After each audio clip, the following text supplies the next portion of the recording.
Well, what do you have? Here's because you know Scott is on screen. Okay.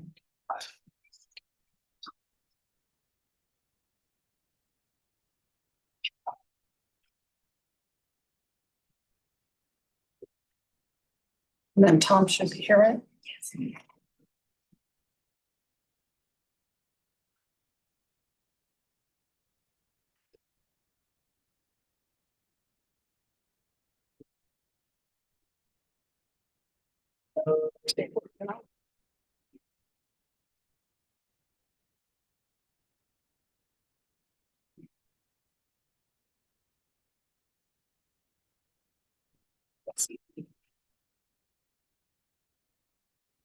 Okay, we'd like to welcome everyone and call to order the study meeting of the West Valley City Council.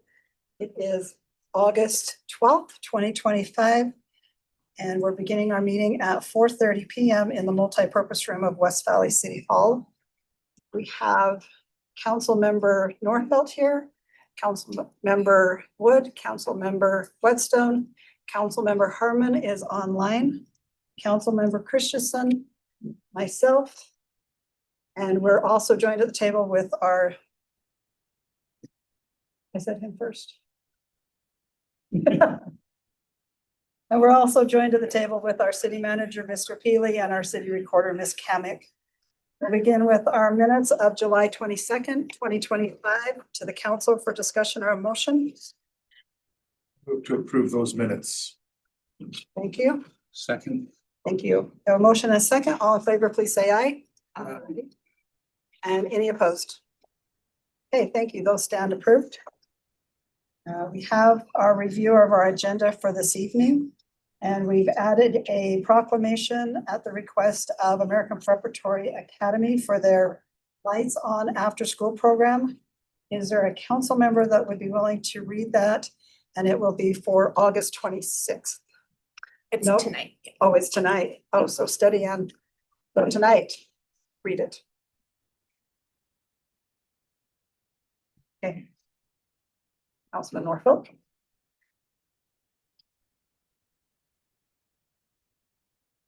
And then, oh, yep, Yeah, can I just make one, once I went over the agenda and trying to remember 3 weeks ago and what was said and everything. Could we maybe have a very brief synopsis from staff on each one of those items? Get ready to vote on them. tonight. Yeah. I don't remember if that was said 3 weeks ago. So do you want me to follow them up Maybe you called on Lars first. individually? Let's see who presented them to you 3 weeks ago. Yeah. It has been just a minute. Let me pull up the. Would have been the second, so. Especially the ones that have. Oh. 1 second. So our first one is application GP 3 2025. Pretty much all Steve. Using Pastrick, isn't it? It's, That's what I'm thinking. Sorry for the short notice, Mr. Pastrick.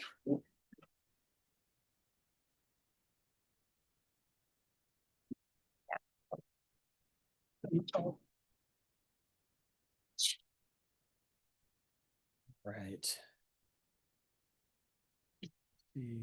Am I able to forward from up here, Travis?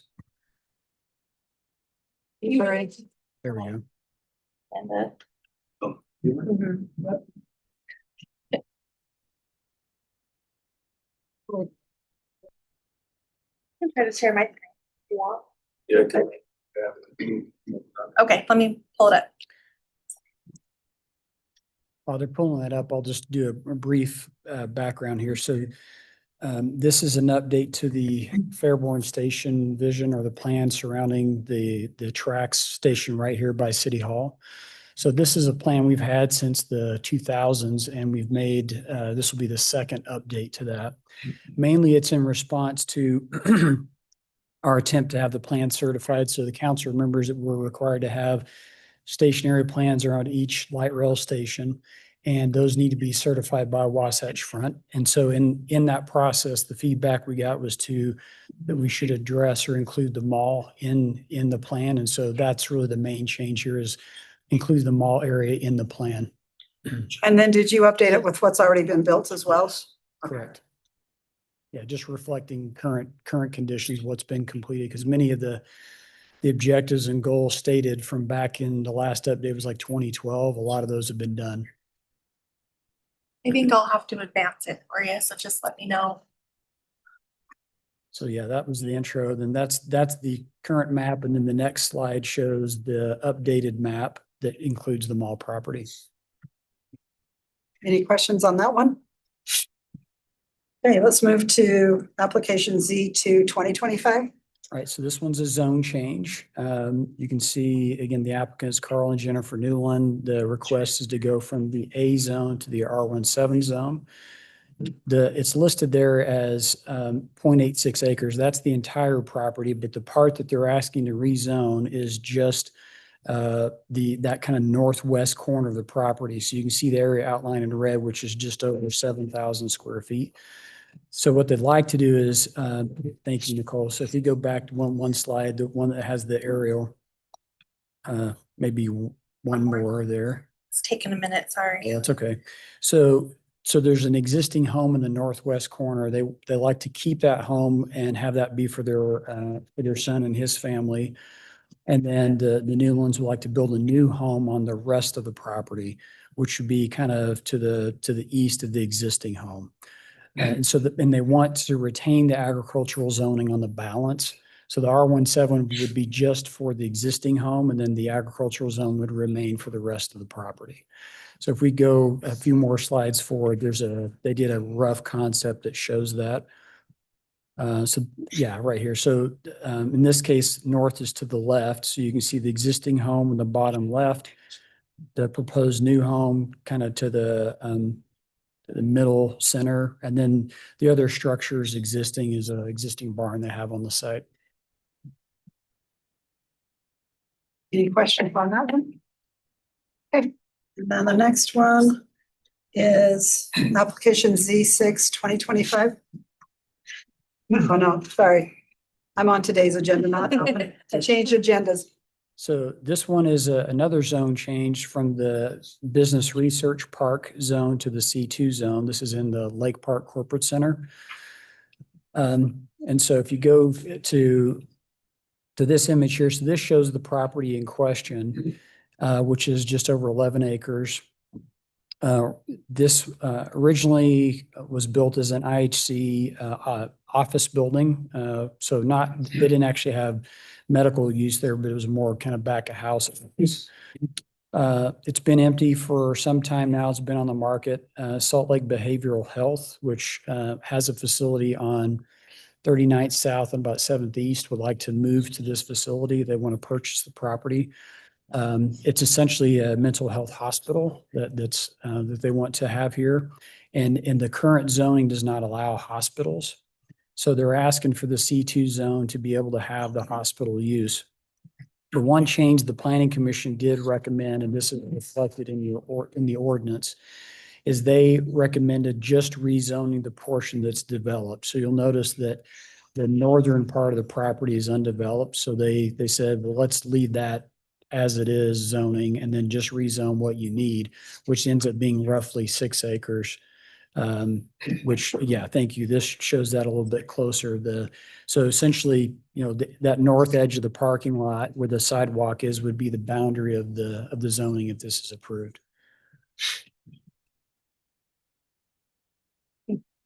Any questions on that one?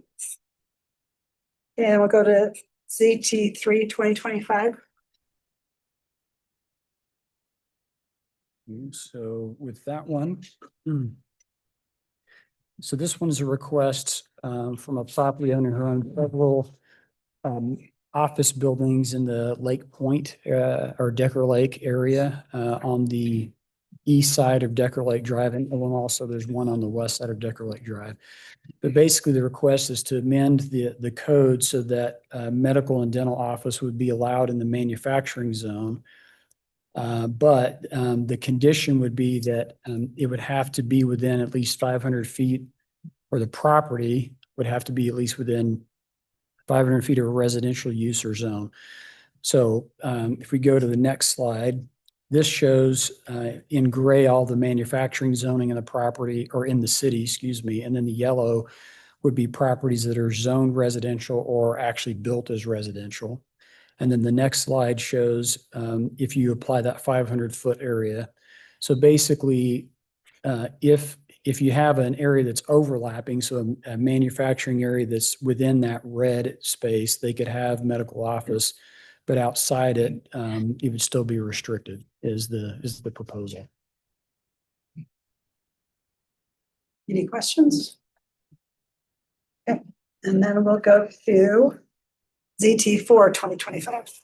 So this one really is just bringing our code in compliance with recent state code changes that the legislature made at the beginning of the year. For the most part, with one exception, this is it essentially refers back to state code. And the reason we did it that way is that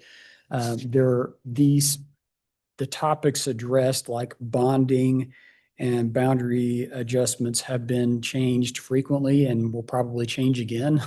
And so instead of continuing to change our code, the idea is to just refer back to state code in those instances. So just in a quick review, the changes dealt with what we call use determination. So if someone's proposing use that's not listed in our code, it just clarifies that someone can petition the city to amend the code to allow that use. So that's one.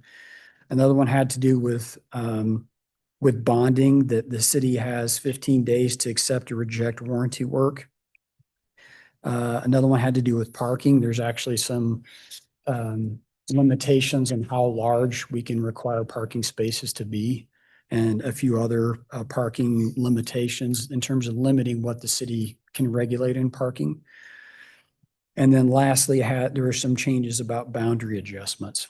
So again, these are all just to bring us in line with state code requirements. Any questions on that one? Okay, Thank you. okay. You bet. Thank you. Yep, I think we're good. Okay, thank you. Thank you so much. All right, we will go to our proclamations, and for the 26th, we have a proclamation for Utah Pacific Island Heritage Month. And is there someone that would like to read that one on the 26th? I will. Thank you. Okay.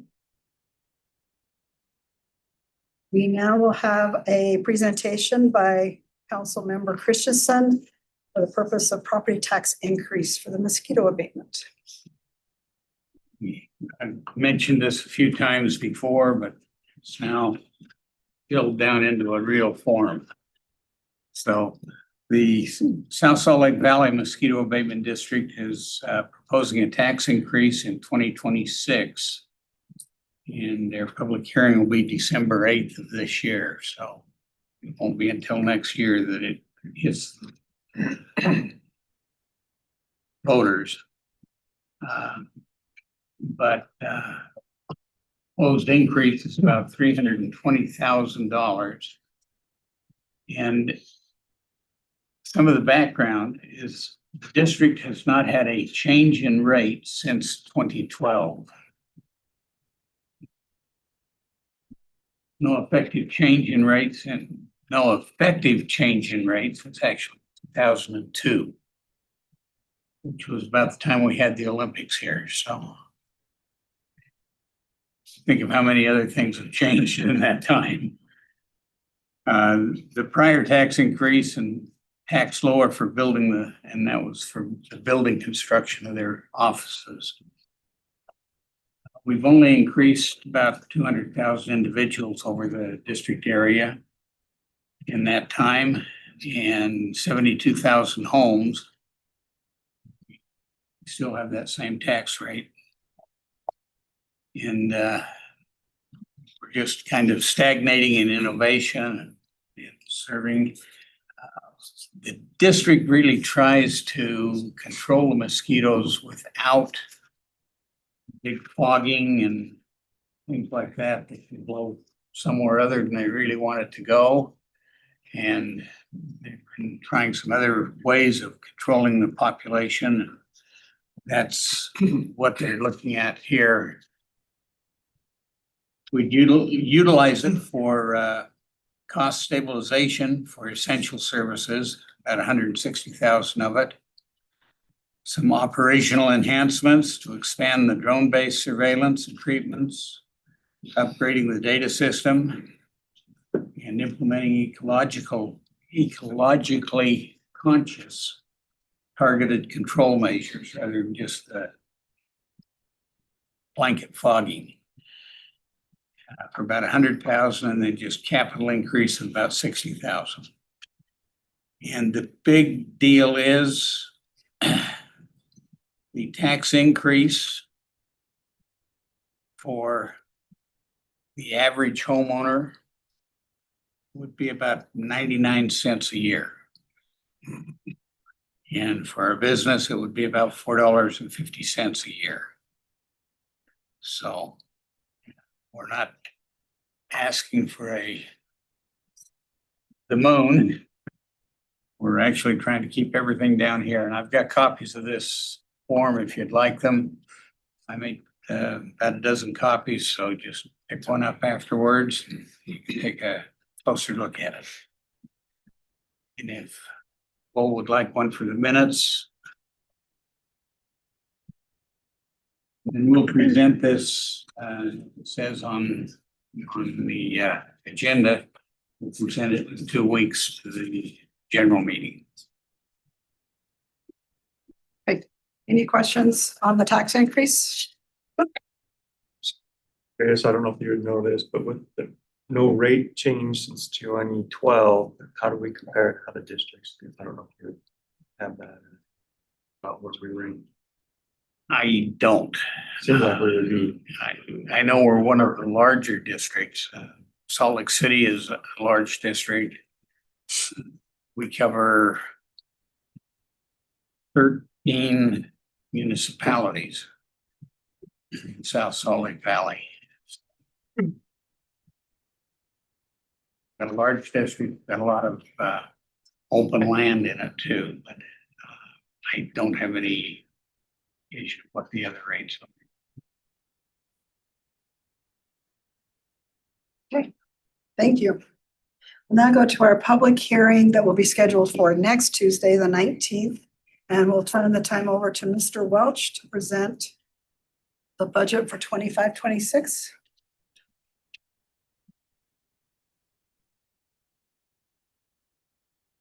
Thank you, Mayor. This is always a pleasure to follow the mosquito abatement district.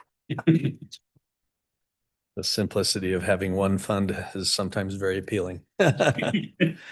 This is the budget hearing that we're going to be holding next week.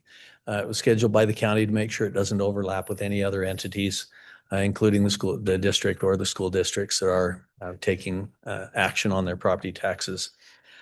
This year, the budget is, the total budget will be a little over $169 million. This is the same budget that we presented to you as a tentative budget, so there have been no changes to that. It should look familiar to you.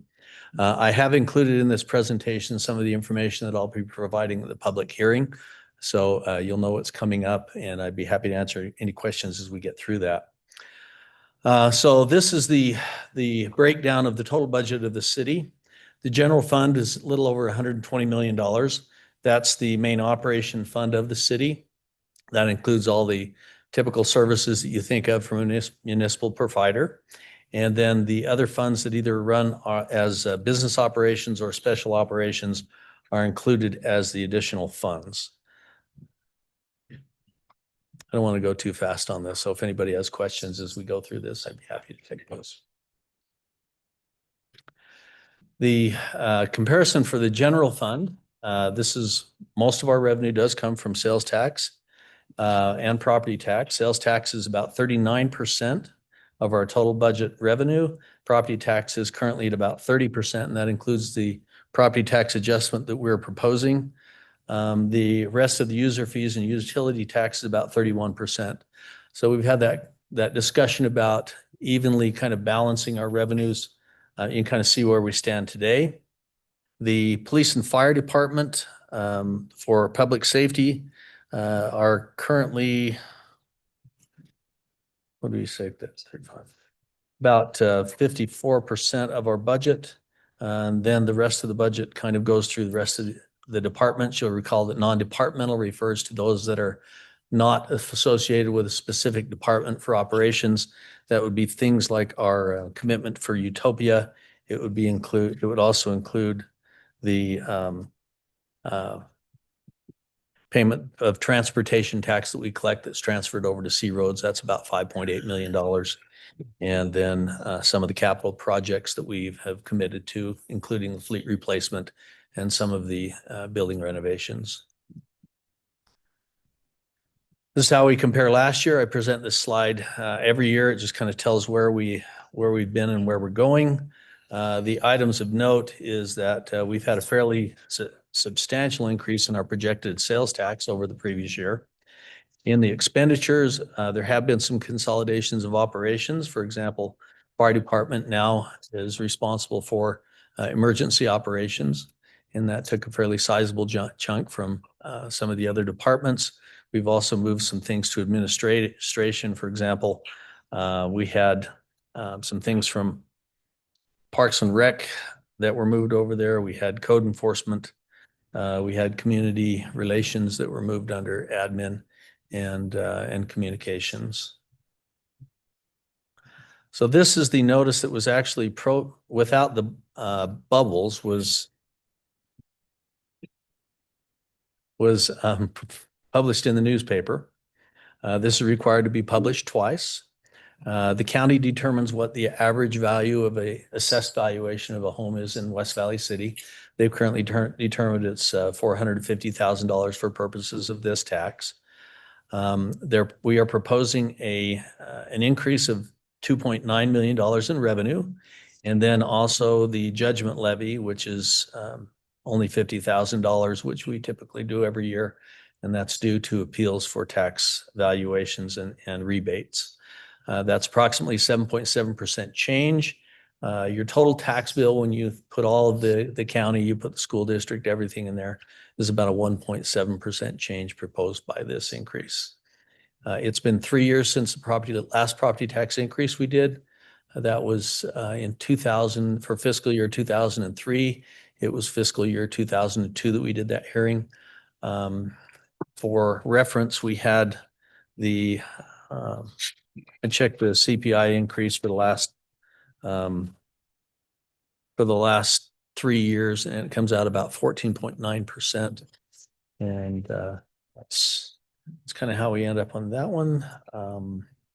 Also, we have the Senate Bill number 29, which was passed a couple of years ago, that requires us to give certain disclosures to the public. We have to tell them the amount of the increase and the purpose. The $2.9 million is specifically going to fund the ongoing cost of providing public safety services. That's broken out between police and fire. And then the judgment accounts, of course, we've talked about that. We're also required to publish the consolidated list of property tax increases that the county puts together that shows all the taxing entities that are proposing tax increases at the same time. And I thought this kind of interesting. It doesn't include the mosquito abatement district there. This is ours next year. Oh, that's next year, Don? Yeah. Oh, well, that explains it then, because I was looking for that one. So these are all the entities that are proposing tax increases this year. And with that, we'll be holding the public hearing next week. And I guess for your information, I'll answer a question that usually gets asked. Nobody's called me this year. And I usually get telephone calls. My name is published and phone number is published on the notice. So. Any questions for Mr. Welch?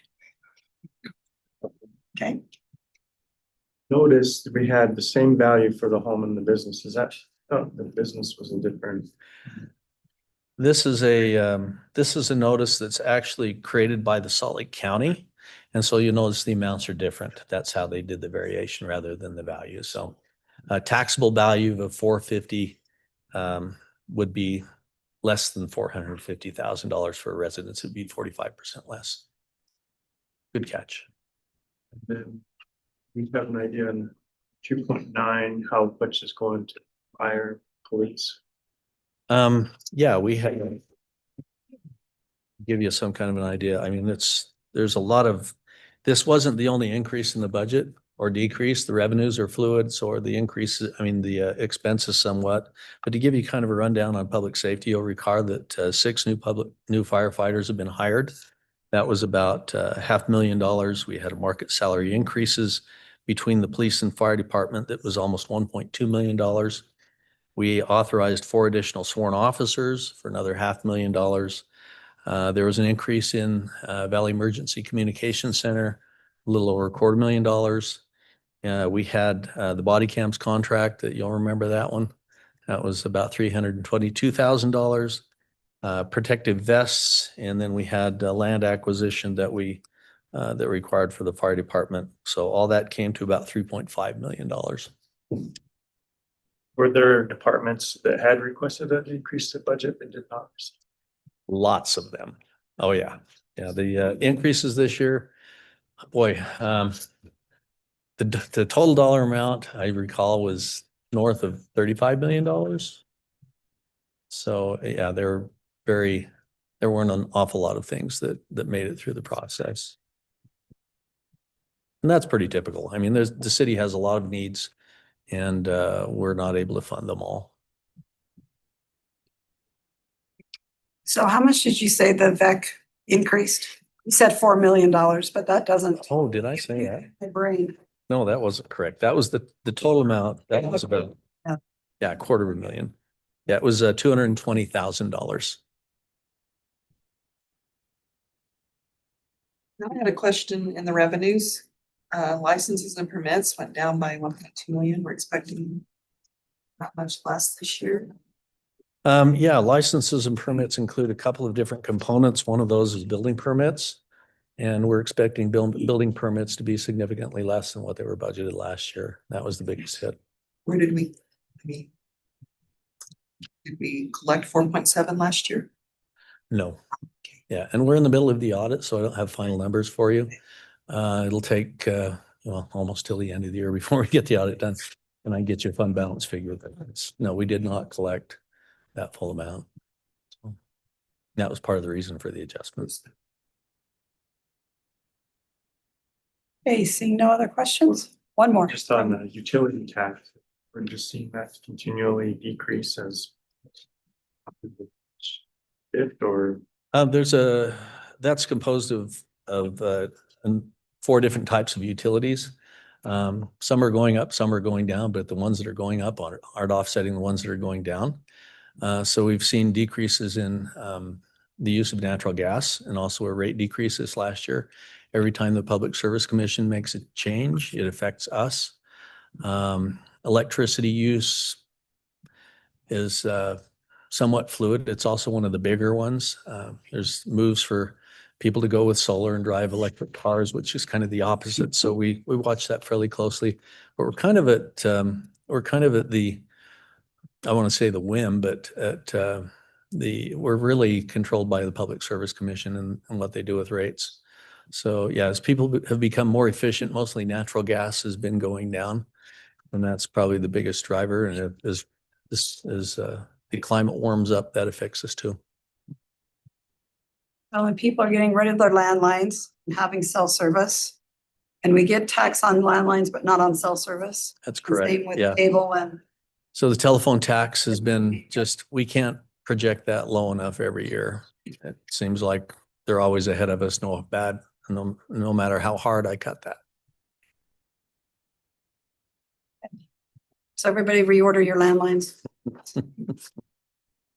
Okay, any other questions? Okay, thank you so much. Thank you. All right, we'll go to our public hearings for August 26th, which is in 2 weeks. And we'll turn the time over to Mr. Pastrick for application GP 2025. Station area plan. Thank you, Mayor. This item hopefully will look familiar. This is an item we've talked about with the council a few times now. So, and I have here with me Christian Snellgrove with WSP, who's with the consulting team that helped us with these, with this overall plan, which covers 3 station areas. So again, a refresher, the document that you're considering covers the half-mile area surrounding each of these 3 light rail stations. So starting in the northeast, it's the River Trail Station, then the Redwood Junction just west of Redwood, and then the Decker Lake Station just north of the Maverick Center. So while we're here, we received feedback from the commission and the council, incorporated that. And as a reminder, the state code requires us to have the plans adopted and then certified by Wasatch Front Regional Council by the end of the year. I was just talking with the Wasatch Front, so their last meetings of the year in October. So I'm hoping to get this submitted to them in September so it could be on the agenda for October for adoption or for approval. So just a quick run through on these. So again, we have essentially 2 maps for each area. So this one's showing land use, and really the only areas that are showing change are, these couple of areas that are essentially vacant. So you have the KSOP property here that's showing mostly single family with some townhomes, and then a small vacant piece here with some homes on it. There is one change that the planning commission recommended based on feedback from a property owner. So the plan originally showed some townhomes right in here, but the one of the owners in Metro Business Park was opposed to that and just said, let's just keep Metro as it is. So that area got dropped. So now it's the change is really just showing on the KSOP property and leaving Metro as is. So that's one small change. Again, this map just shows, again, potential new roads and pedestrian connections being kind of in the blue, the red being roads. Again, these would all be contingent on development, new development happening. This is just another visual showing, different perspective on the same area. So then moving to the Redwood Junction location. So this one's got a little bit more. So in the Chesterfield area showing a single family here, where the vacant parcels along Redwood Road, commercial with Redwood Elementary, assuming that redevelops, commercial along the frontage with townhomes in the back. These purple buildings show kind of infill industrial or flex space. And then multifamily on this one location here on the west side of Decker Lake Drive, next to the H2O lofts. And then this area down here, actually the council already approved for townhomes. That was just south of the power line. So that one's actually already moving forward.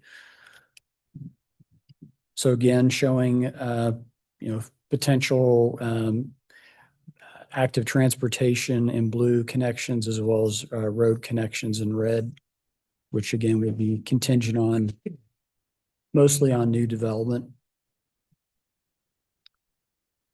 And just again, another perspective of that.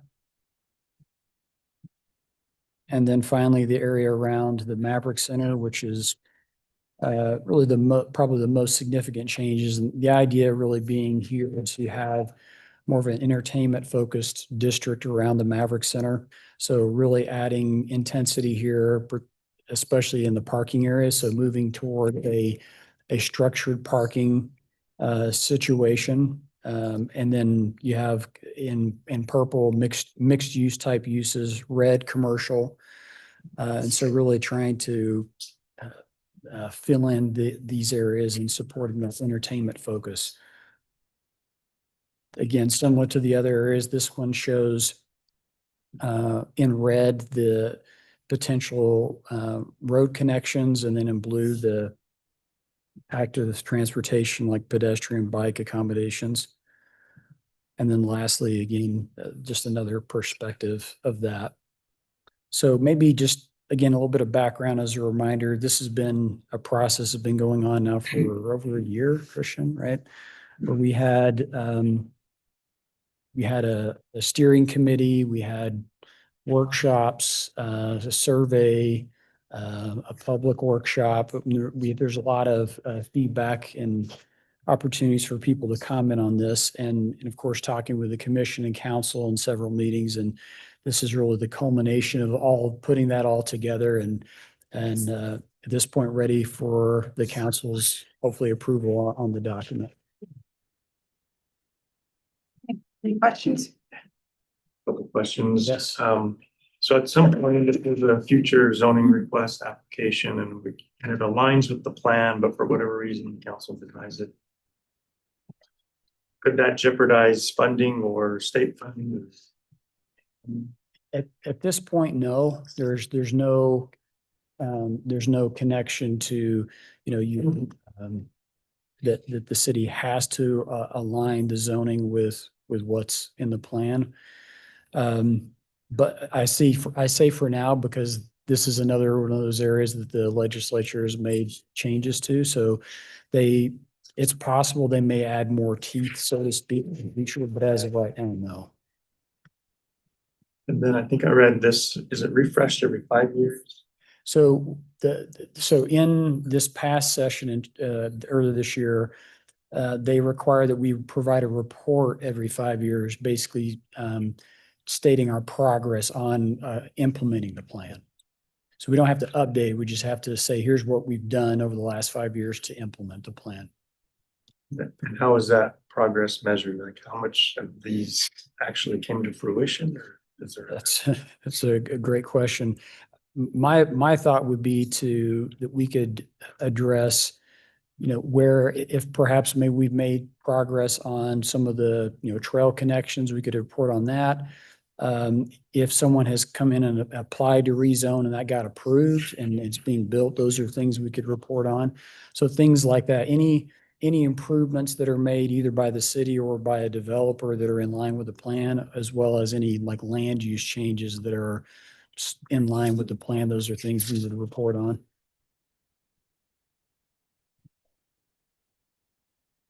So a question for me is, so the future roads we have on this plan, will they go into WFRC's road plans? And then can we apply for corridor preservation funds to be able to secure the property for those future roads? So the facilities in the document likely wouldn't qualify. So for Wasatch Front, they're more like regionally significant facilities. These are mostly more kind of local roads. So just off the cuff, I'd say these probably wouldn't be eligible for that kind of funding.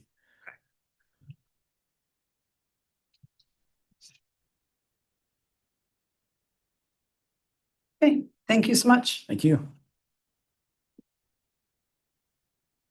I should say there's a lot of other slides after this we had in case there were questions, so we can skip over those.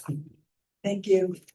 Okay, we'll go to application Z4 2025 and turn the time over to Mr. Anderson.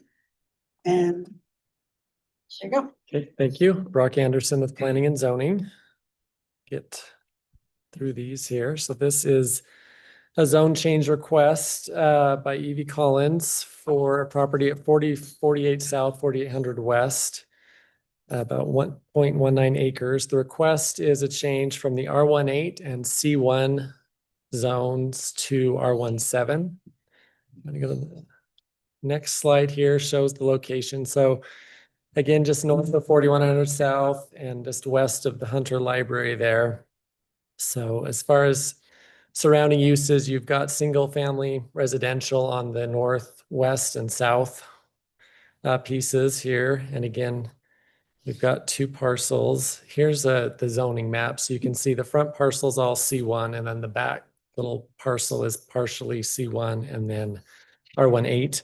The reason the applicant's requesting R17 is because it's just under 8,000 square feet with both parcels. So they wouldn't meet the 8,000 square foot requirement. Again, they are requesting this to build a single family home. And just to mention, we have had a number of calls over the years on people inquiring about potential commercial uses here. And it's just such a small property that it would be hard to make any type of commercial use work here. This is just the parcel plat map. So again, a 61-foot wide along the frontage, and then again, just under 8,000 square feet for the total.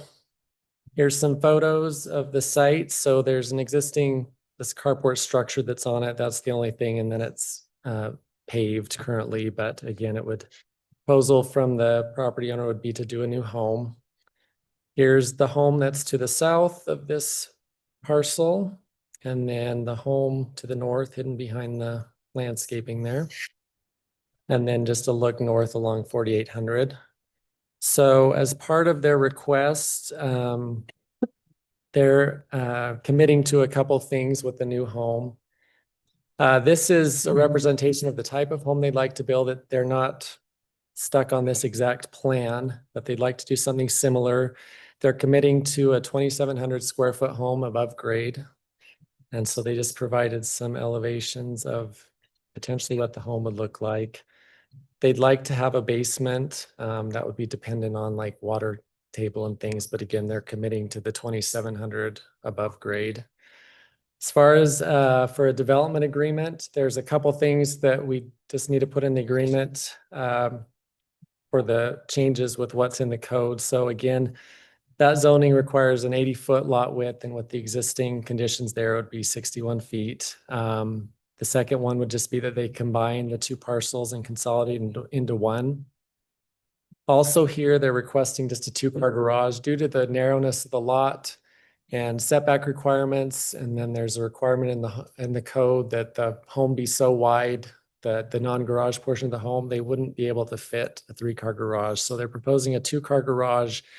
And then also item 4 there, would they have a paved space on the side of the garage for 1 additional car? Again, number 5, the square footage, and then 6 is the materials they're committing to do. And then they're committing to meet the rest of the requirements for a single unit dwelling that are in the code. So I believe that's the request. If there's any questions. Any questions for Mr. Anderson? Does the application, it looked like it left a small sliver of light industrial? Does it include all of that area? What about the zoning map? So again, the 2 parcels are in red, they're requesting, so that would all go to R17. You do have the parcel to the north that does just have a home on it. It would still be zoned C1. That's just the zoning that's on it. It's kind of a weird non-conforming situation, but Can we change that, or is that just, we have The to property next door? wait for an application? The city could initiate it, but I think it's better just to wait for them to change it. It's not big enough, I don't think either, to have a real business on it. right. Is that where Paul's Par 3's offices were? Is that why it was commercial? I know there's quite a history. The C1, the bigger section of C1 used to extend all up into here. And then at some point, these lots in between got rezoned to residential. So Mayor, Councilmember Harmon has a question. Okay, Councilman Harmon. Hey, sorry I'm not there. I've just got a little bug and don't want to share with you guys. Thank you. But my question is, in the development agreement, is there anybody that wants to join me in requesting that there's no basement entrances from the builder's side until after C of O? Or after the first purchase? I don't know how we did that in a previous development agreement. I just I'd like to not have a basement apartment built into this from the get-go. I can support that. Anybody else want to ask for that to be added? I see enough bobbleheads that, can we check with them and see if that's acceptable? I can do that. Yeah. Great catch. Okay, any other questions? Okay, thank you. Okay, up the next one too. Rock Show. We have application Z5 2025. Okay, this is another zone change request. Just to note, the planning commission did recommend denial and the applicant did appeal that. So that's why it's before you today. So this is a property at 2342 South, 5600 West on 0.6 acres. They were requesting a change from the light industrial zone to the manufacturing zone. So it is two parcels highlighted here. Again, it currently zoned LI, it is in the 5600 West overlay zone as well. As far as surrounding uses, so historically you've had kind of salvage yards to the north and west and south all surrounding here. So a lot of those have gone away and it's just vacant. You do have the new Maverick that'll be going in just directly south of this property. Here's a zoning map. Again, the subject parcels highlighted in red. So again, a number of years ago, the city did rezone all of this from manufacturing to light industrial. You can see a couple of areas that are M now. The council will probably recall rezoning those to M, and I'll just hit on those briefly in a moment. But the request here, this is just the parcel plat map, again, showing the two parcels. And then UDOT previously owned that. So you can see that when UDOT sold it, they required some right-of-way dedication. So that's what that yellow line's representing, where the new right-of-way line would be here. Some photos. So there's an existing, they're connected, but it's kind of two buildings. There's the brick building in front and then a metal building behind that. And then this is just to the south where the Maverick would be going in. And then you can kind of see to the north, there's still some minimal storage on the property. This was the plan that the applicant provided. So they are asking for, or two reasons for their request. So the first would be to operate an automobile service business out of the building. So in the light industrial zone, the only way you can do automobile service is if it's in conjunction with a different use. Say you had a auto sales business and they repaired cars in conjunction with that, but it can't just be a standalone primary business for auto service. And then they also would like to use the back of the property for outside storage for a construction business. And so, go back. As I mentioned previously, the council has looked at rezoning a couple parcels back to M. I guess the differences there would be, in one instance, they were doing automobile service, but it was large truck automobile service. And so it wasn't just your typical kind of car repair shop. And then they did request previously, in some instances, some outside storage, but it was very specific to those in a smaller area. The one on 5600 West that was rezoned back, they did like truck upfitting. So again, it wasn't your traditional auto service use. And then their outside storage was mainly the upfitting parts. So it was new parts that were being stored, whereas this would just be more kind of construction related equipment. So again, I wanted to note where the Planning Commission recommended denial, we did not prepare a development agreement or a resolution for this. So if the council felt like they wanted to maybe move forward with this, we'd need to prepare that. The applicant was proposing to paint the building and make some minor modifications on the site. But that was pretty much it. Okay. Any questions? And do we have a desire for a development agreement to be put together?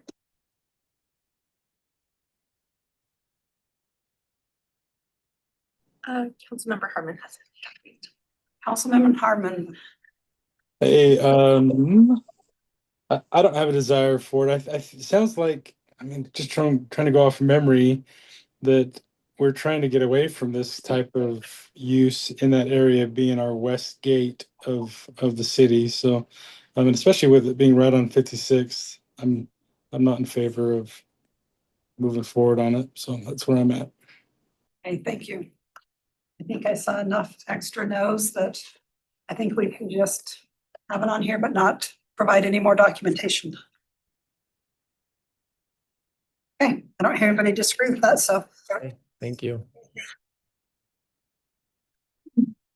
Now we'll have the Chief Jacob show. So we'll go to our resolutions and turn the time over to Chief Jacobs for resolution 25-109.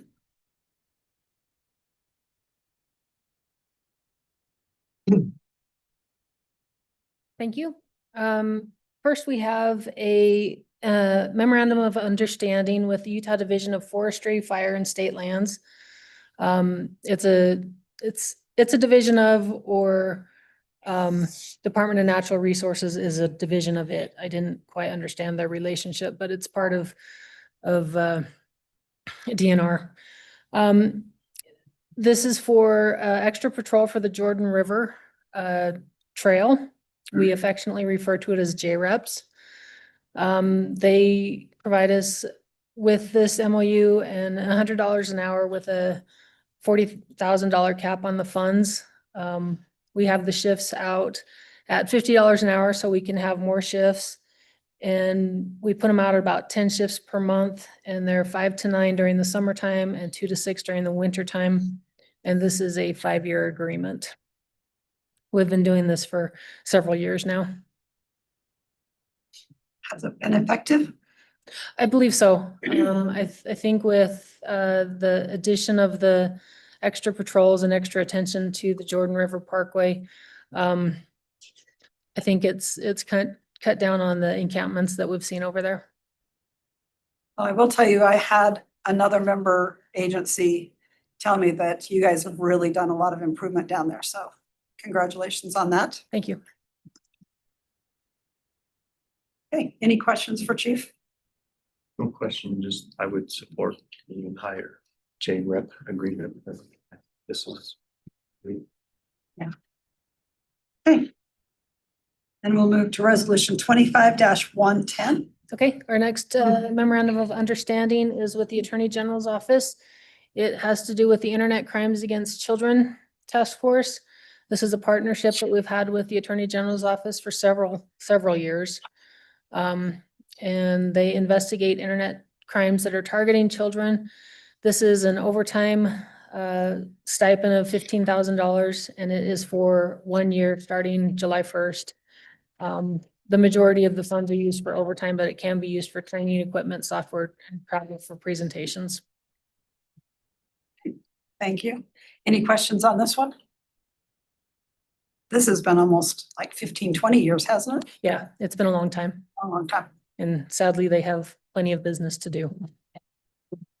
Okay, seeing no questions, thank you. Thank you. All right, now we'll start the Mr. Wilson show.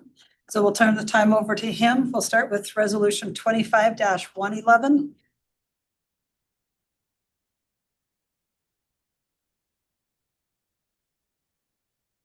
Good afternoon, Mayor and Council. Kobe Wilson with the Engineering Division. So this first item is in relation to our 4000 West project that we're in the middle of the design of. The Engineering Division would like to hire a subsurface utility engineering company to go out and to do several test holes to identify the location and depths of the existing utilities. The purpose of this is to mitigate risks during construction, change orders and conflicts and costly delays during the construction process. So we'd like to get out there with the design elements of this road and potentially having to adjust some of the elevations of the road. We need to make sure we're not cutting into existing utilities. So this is to authorize us to execute an agreement with Sioux Solutions to perform those test hole services. Okay, any questions for Mr. Wilson? Okay, thank you. We'll now move to 25-112. Perfect. I'll actually cover the next two at the same time as they're kind of regarding the same thing, if that's all right. But there's a development on 5400 South out near 7000 West, the Via West development. As part of this development, both the developer and our fire department has recommended an emergency access, a supplemental secondary access to 5400 South. This is an emergency access only that will be gated and locked. UDOT's policy is they won't execute these access agreements with the developer. They have to be executed with the city. So as a result, this first access agreement is for the city to enter into that agreement with UDOT. The next resolution is to enter an agreement with the developer to make sure that that access is maintained. So the maintenance responsibility is shifted to the developer with the maintenance agreement. And Mayor, no, Councilmember Harmon has to. Okay, Councilman Harmon? Sorry, I was slow on the first one. Maybe can Cody send us a schedule on the 40th West construction? I get a lot of people asking me when that's gonna start, so. That's a good question. So we're in the middle of the design now. Design will continue throughout the winter, and then we'll be finishing the design and moving into right-of-way acquisition in 2026. Construction will likely be 2027. Thank you. I only have 2 years to test drive all the cars I ever want to drive and see how smooth they are. Yes, On the yeah, Beth Road Committee. we did that for you. Yeah. All right, any questions on these other two? Okay, thank you. Thank you. All right, we have our consent agenda. They're the usual easements, deeds, reappointments to our professional standards review board. Was there any questions with any of these items? Seeing none, would the council like to move all or any of the resolutions to the consent agenda?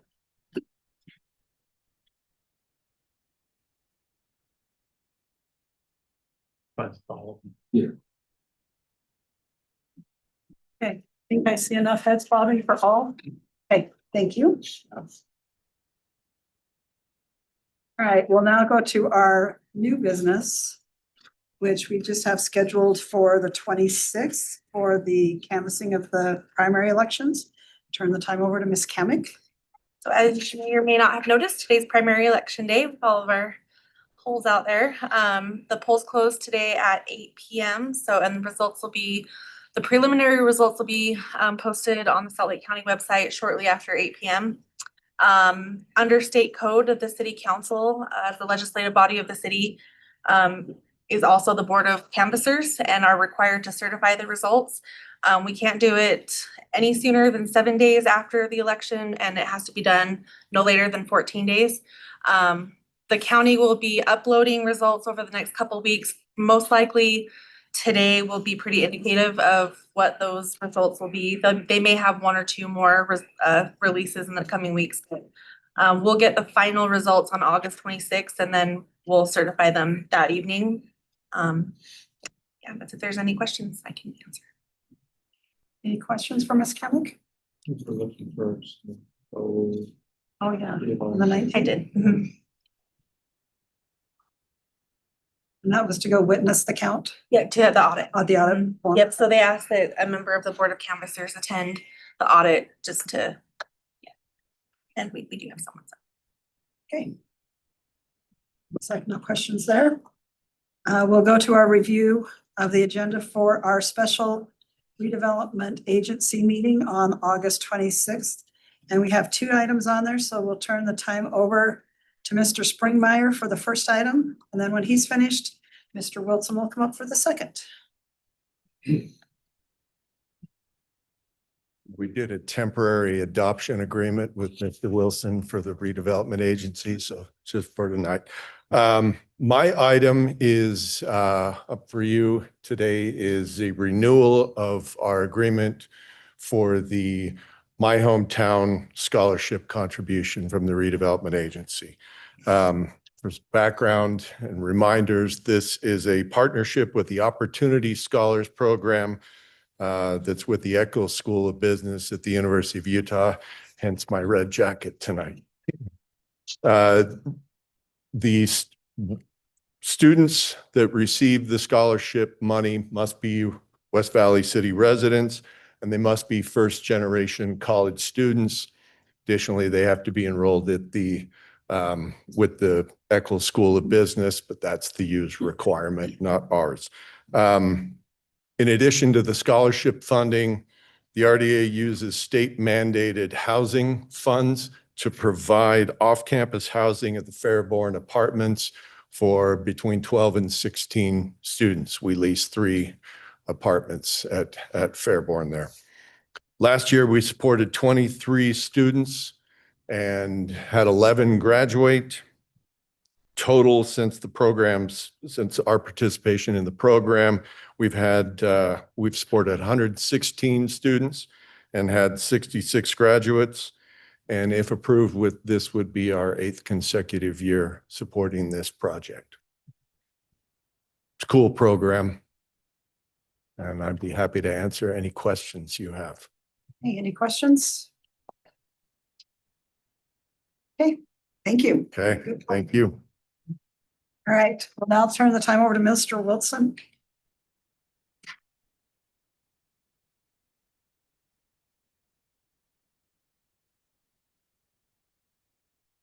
All right, so Questar Gas has a large gas line project that they're working on coming from the south headed north that will be going up 1300 west, and they have to bore underneath the Jordan River.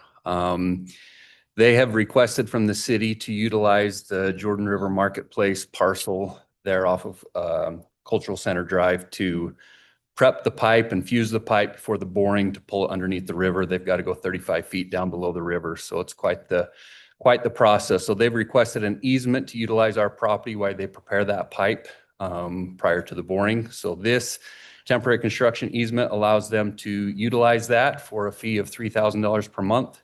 It's a 2-month agreement that begins on October 1st, and then they'll have the option to extend that for an additional 3 months with additional fees if so needed.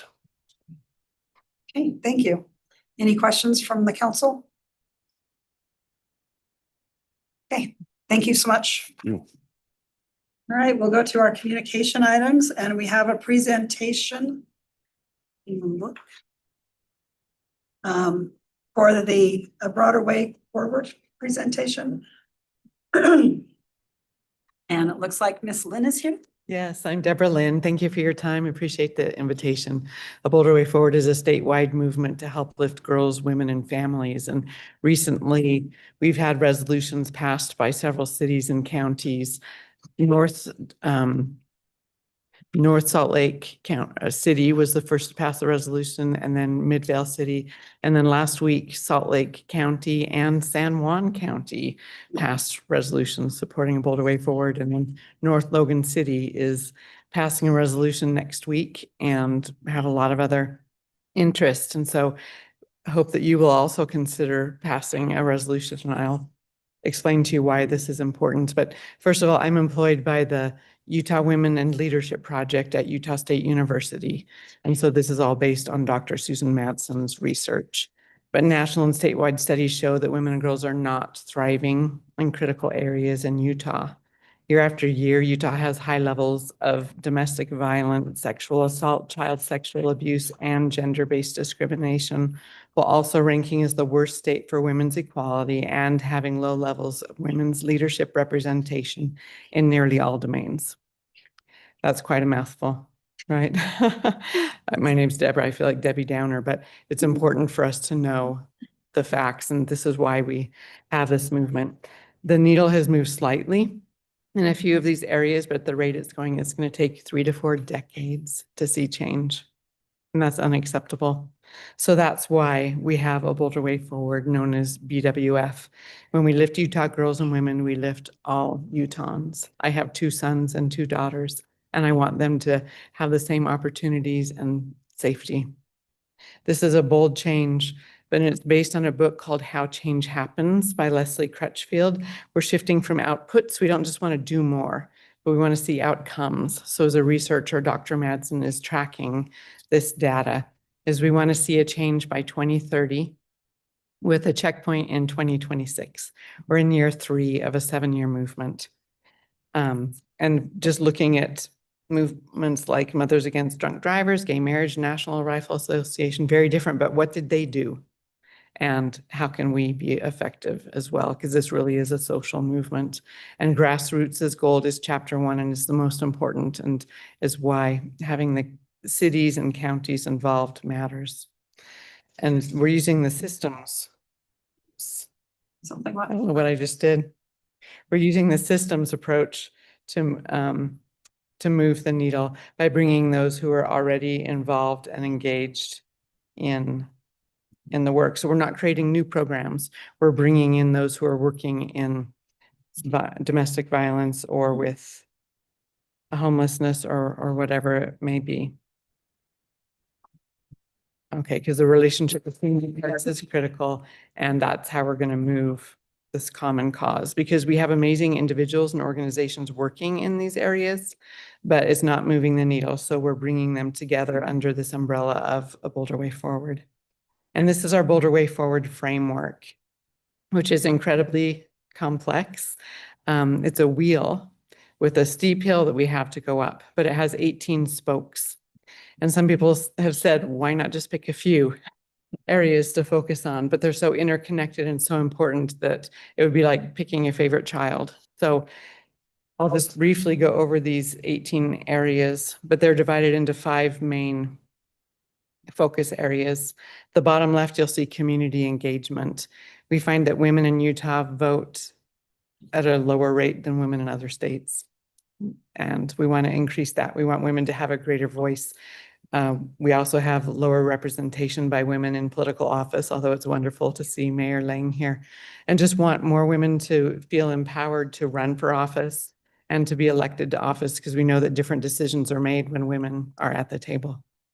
The next area is workplace, that we want women to have options. If women want to stay at home, they can. I stepped away from full-time employment for 20 years to raise my 4 kids, but many women, especially in this economy, need and want to be in the workforce to help provide for their families for a multitude of reasons. So there we have many areas, starting with childcare, entrepreneurship, helping women know that there are resources if they want to start their own business. Gender pay gap, we have the largest pay gap in the nation between men and women. Leadership development, just to help women develop to be leaders, whether it be in the PTA, in their communities, in their congregations, and their communities. To organizational strategies and workplace culture is actually really awesome to see many companies that have family-friendly policies and women-specific initiatives. STEM fields, women are represented at lower rates than men in STEM, and we want to increase that because STEM is high paying and stable jobs. And then just in general, workforce development, that because many women will be in the workforce for a significant part of their life, we don't want them to be earning a minimum wage, right? We want women to be prepared to be able to earn a good income for themselves and their families.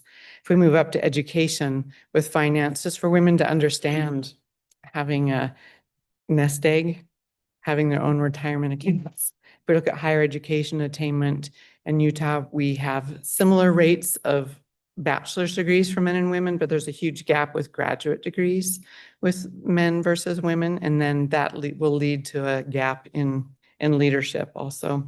In K-12 initiatives, the most concerning thing that we see is a gap between math scores between boys and girls, where boys are outperforming girls on standardized math tests in 4th and 8th grades.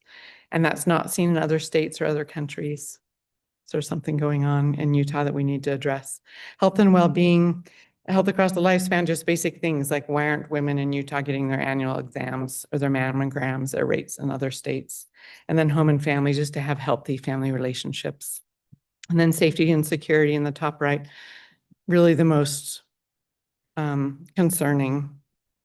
Child sexual abuse, we have among the highest rates in the nation. 1 out of 7 children are sexually abused, and with girls, it's more like 1 out of 5 or 1 out of 6. And we've learned that most don't divulge that until they're in their 50s. So we need to find out how to prevent child sexual abuse and provide support to them. Domestic violence is the only violent crime in Utah that we're above the national average. Poverty and homelessness, we're pretty good overall. We have lower rates of poverty and homelessness unless you're a single mother or an elderly woman. So again, that goes back to workforce development, finance, all the other things. Sexual assault, we're high compared to the rest of the nation, as with sexual harassment. And these are things that we can do something about. There's no excuse just to sit back and to let our state be so high in the things that are the most important to stop. And so we have leaders across the state who are working in all of these areas, and around the edge, we have what's called the rim. You can see sexism, identity, culture, and male allyship. We need our male allies, and we want to be sure that everyone is represented. in this. So the goals and outcome is to make Utah a place where more girls and women can thrive in any setting, no matter what their choices. And we're tracking metrics and have visual dashboards. If you go to our website, A Bolder Way Forward, you'll be a little bit overwhelmed. But we do have podcasts and white papers and dashboards, and we can even see in Salt Lake County how it compares to the rest of the state, and incredible tools also being used for this. And as I mentioned, the Utah Women in Leadership Project is the backbone organization with Dr. Madsen, and her research is the foundation for that, which is important to know where this comes from. But just a quote from Martin Luther King: "Every society has its protectors of status quo and its fraternities of the indifferent who are notorious for sleeping through revolutions. Today, our very survival depends on our ability to stay awake, to adjust to new ideas, to remain vigilant, and to face the challenge of change." And so we invite you here in West Valley City is the second largest city in the state. It would be wonderful to have your backing of this movement, to show a stand and to show the residents of West Valley City that you recognize the issues and you care and want to see it different. And so just in summary, Utah must do better to ensure that everyone thrives. And it's not to lift boys and girls at the expense, or sorry, girls and women at the expense of boys and men. But that's the scarcity mentality. This is the abundance mentality, where when the tide rises, all boats are lifted. When we strengthen the impact of girls and women, we strengthen everyone. And so I would be happy to answer any questions. We have some handouts. If you want to scan this, we can, but we have sample resolutions from other counties and cities of what they passed, and it's a wonderful way to show support for girls and women in your city. Any questions? And Emily Rushton is here with me. She's a West Valley City resident, and she's part of our Salt Lake County coalition. We have coalitions in every Utah county with men and women who want to make a difference. Emily, did you want to, Slowly for bringing this to us. do you want to say a few words, Emily?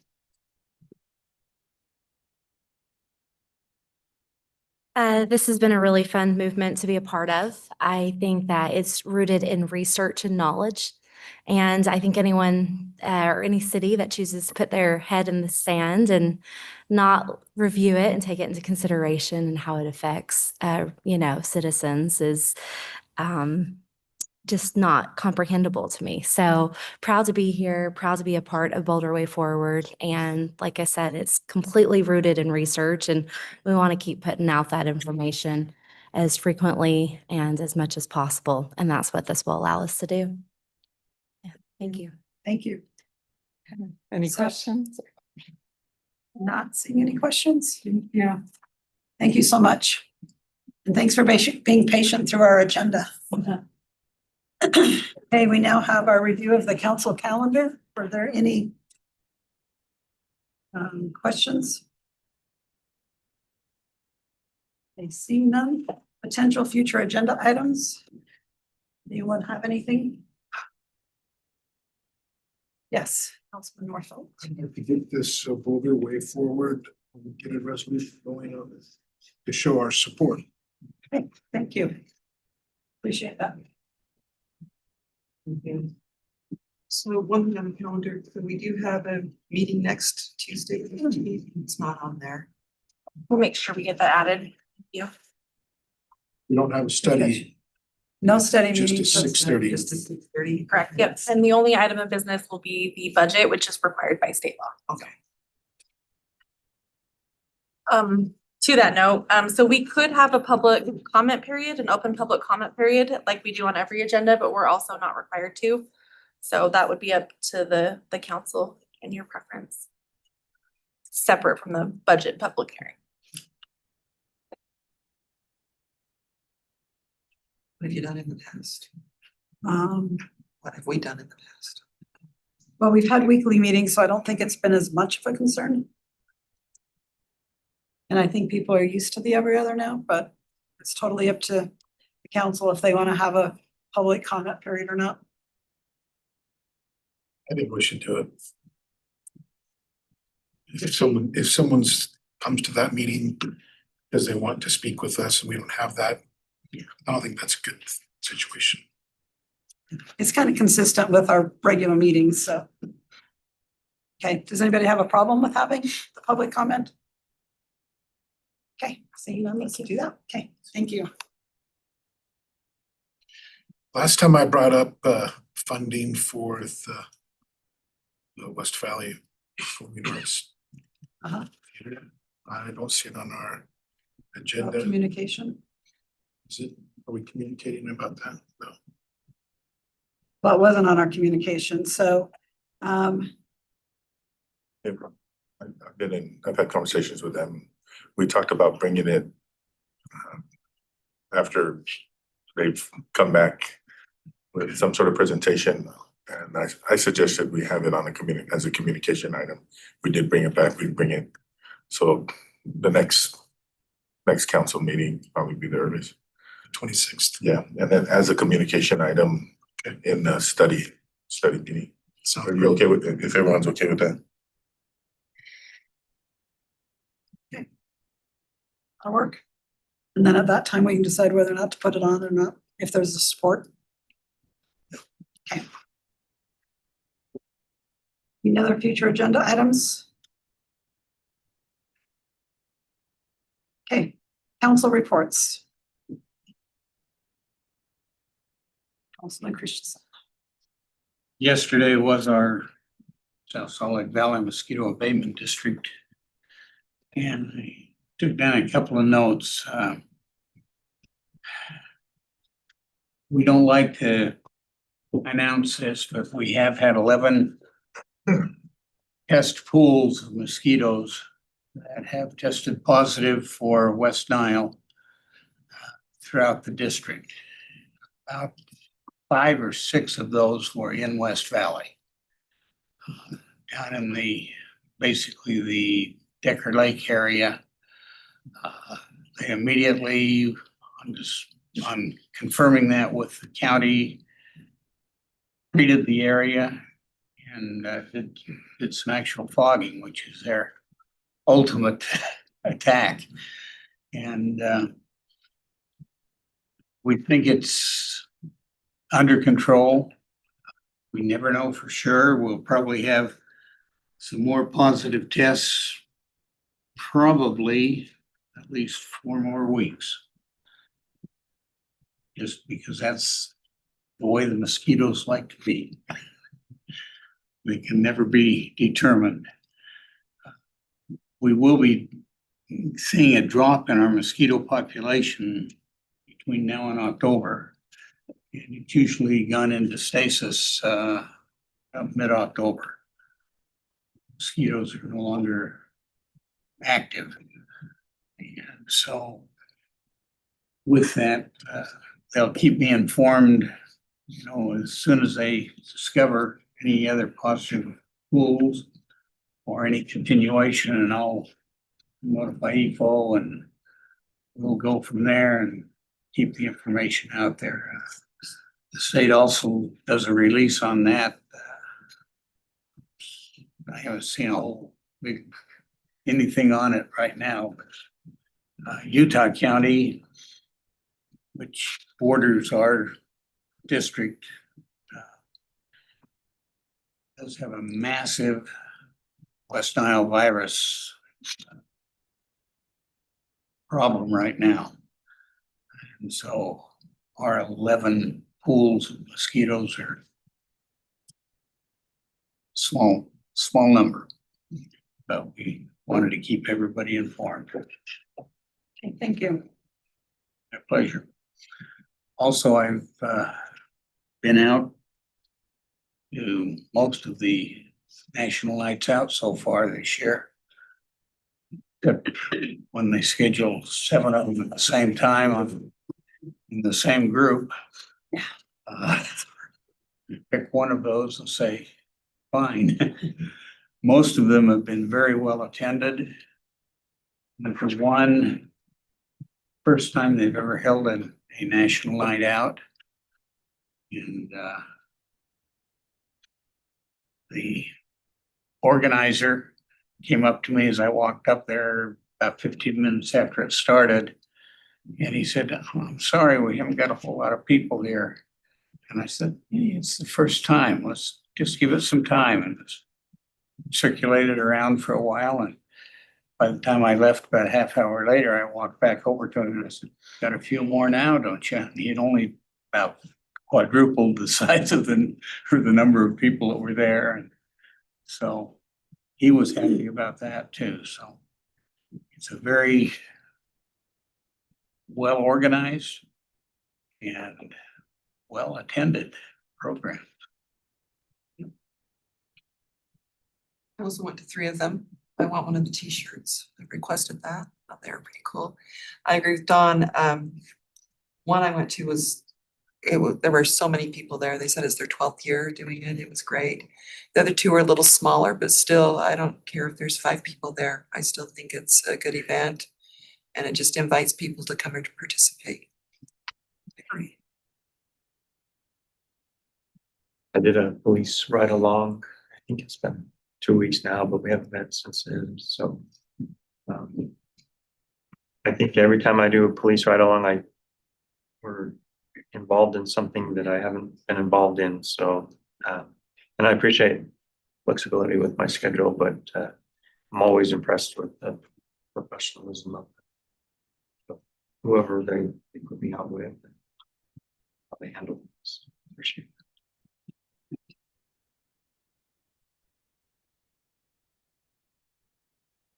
So yes, last night, the Jordan Valley Water Conservancy District did approve the tax increase, which will be on a $630,000 home and $11.89 yearly tax rate increase. So That's this year. for this year, yep, it's already on your tax notice. The increase is there and it did get approved. So. All right, seeing nothing else, we do need a motion for a closed session for disposition of real property. And we will only speak of that and adjourn right after that closed session. Anyone make that motion? The motion to move into closed session with no other items discussed and adjourn right immediately. Second. Okay. Ms. Kanick. Councilmember Wood, Yes. Councilmember Whitstone, Yes. Councilmember Harmon, Yes. Councilmember Hune, Yes. Councilmember Christensen, Councilmember Nordfelt, Yes. and Mayor Lang. Yes. Motion passes unanimously. We will take a 5-minute break and let those who are supposed to be here stay in the room. And Councilman Harmon can change webs.